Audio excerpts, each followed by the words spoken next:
Hello, welcome. I am Professor Frederick Luis Aldama at The Ohio State University. I would like you to join me on this journey in the planetary republic of comics.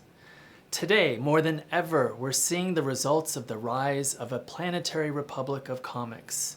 The history of comics books is a global one. Comic book creators, the world over, are grown within respective national soils, but always with an insatiable appetite to learn from others beyond their proximate experience, and to learn from the many other visual and verbal arts. It is a history of global cross-pollination that includes the physical transmigration of artists and their styles and worldviews from one region or country to another. It is a history that increasingly includes the active participation of creators, editors, and translators in the publishing of comic books across historical periods and cultural contexts.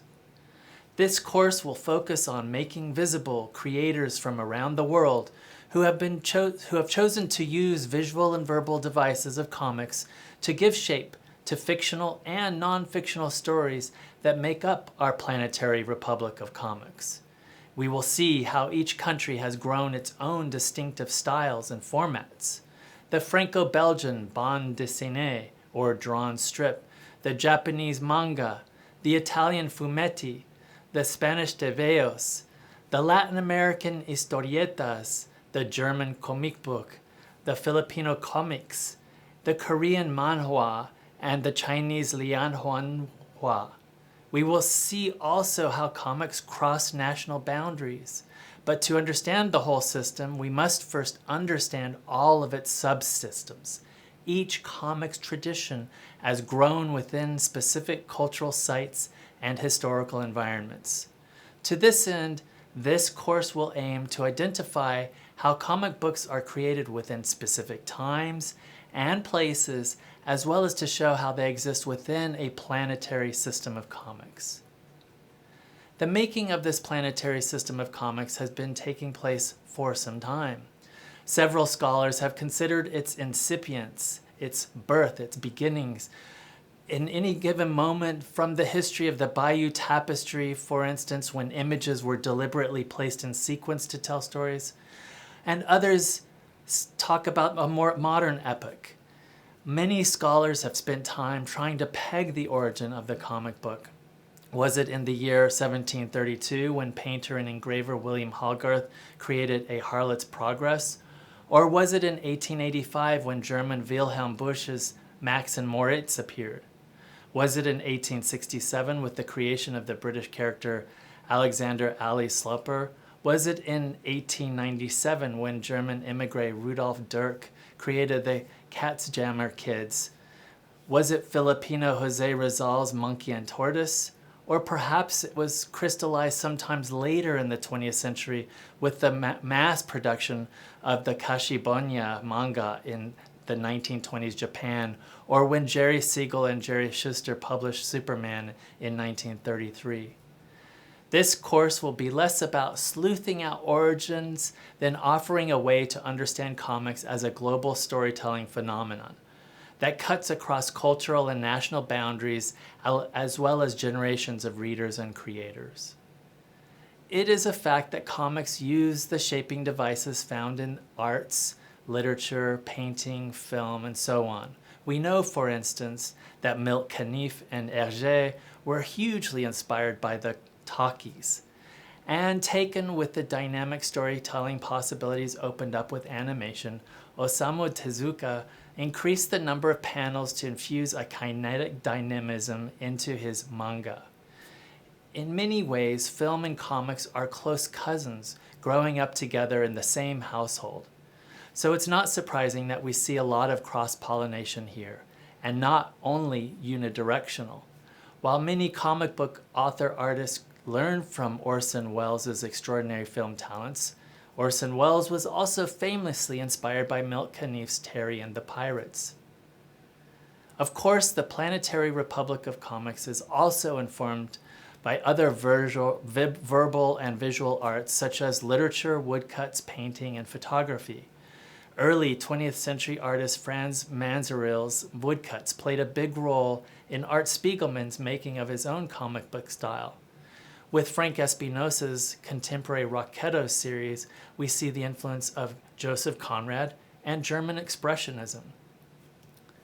Comics are made and consumed all over the globe.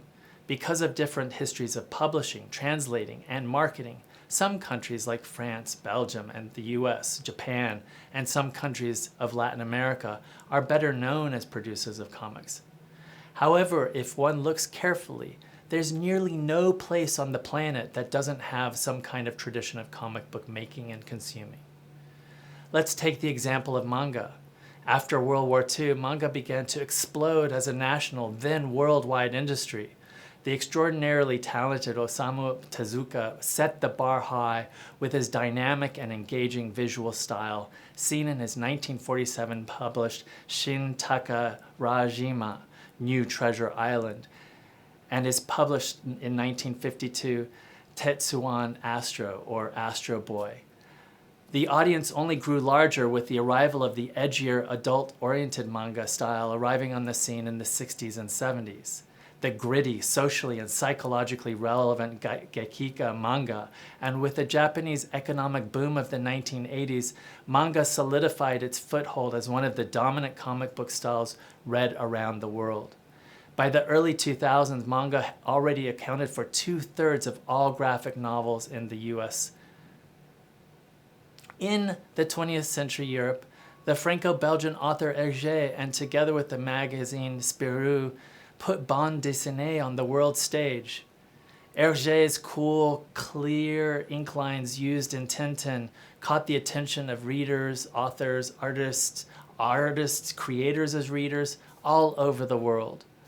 The comics that appeared in Spirou showed the world a different, more exaggerated, and elastic style to tell stories. As comics and their authors increasingly moved across borders, we see intensified cross-pollination and regeneration of narrative forms.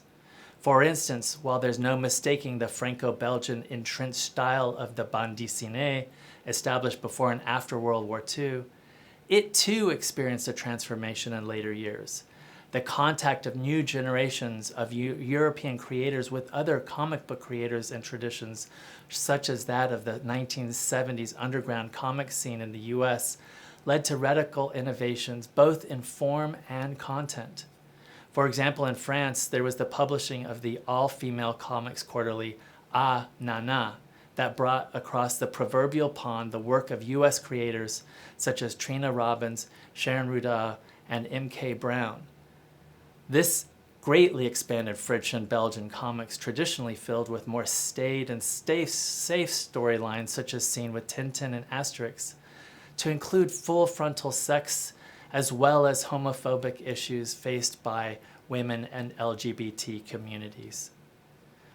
As we already briefly mentioned, the shaping of a planetary republic of comics also happens when actual creators transplant from origin to host country. For instance, during the repressive rule of Mussolini, in the late 40s, Italian comic book creator Hugo Pratt led a migration of Italian artists to Buenos Aires. Hugo Pratt worked alongside Argentine creator Hector Herman Osterheld, the creator of El Eternauta, along with others. They helped lead the change in what became a comics explosion in Argentina that lasted until the 1950s when the economy collapsed and many Italians returned to Europe. When Pratt returned to Italy, he brought back the styles and worldview of Argentine comics. For different reasons, political and personal, creators moved from one country to another, all while transforming the comic book scene of both countries. We see this in the Chilean-born creator Alejandro Jorowski, who spent his adult life living in Paris and Mexico City. It was his collaboration with Jean Giraud, known as Mobius, that radically transformed French bande dessinée into the daring, otherworldly stories seen in works like their sci-fi cosmic epic, Linkal, a comic that dared to use dashed hatching and that filled its post-apocalyptic story world with Mexican symbology and social critique. This style came to be known as the Nouveau Réalisme of the early 1980s in France, and that was given further expression in the work of Jacques Tardy, along with other Latin American transplants like Carlos Sampaio and José Muñoz, who characterized their work by a shifting subjective vision of the real with engagement of the social and political in the construction of anti-heroic stories set in unstable realities. The internet has opened up even further the access to comics and also creators. With advances in communication technology, the world has shrunk. This has meant that creators in places like Japan can and are influenced by those in India and Europe and so on. The physical and virtual movement of creators in their comics is not a given, however. The global marketplace continues to prove an uneven playing field for many creating in countries outside of the US, Europe, and Japan. For this reason, readers and scholars of comics in the US know little of the creators and their exceptional comic book work in countries and regions of the globe with robust traditions such as the Middle East, Africa, and India, for instance. The global circulation and marketplace for comics tends to favor those written in or translated into English. And within this, it is often the superhero and manga comic book that tends to receive the kind of publishing push needed to cross national boundaries. Even the hugely popular and massively translated Asterix never really received the marketing support necessary for grabbing of a US audience. So while the inspirations, inceptions, and creations of comics is planetary, global economics tends to delimit that reach. The way comics move across borders is through translation. While the dominance of the storytelling format with the visuals help, in fact, many creators displaced from one country to another often reveal in interviews how they were able to learn their new host country through the exposure to comics. They still require a certain amount of translation for non-native readers to get the fullest out of the comic. And language is only one of the layers of translation possible when moving a comic across linguistic borders. It involves the translation of the visuals to capture the new host's other cultural tradition. It can also be constrained by publisher demands on new formats.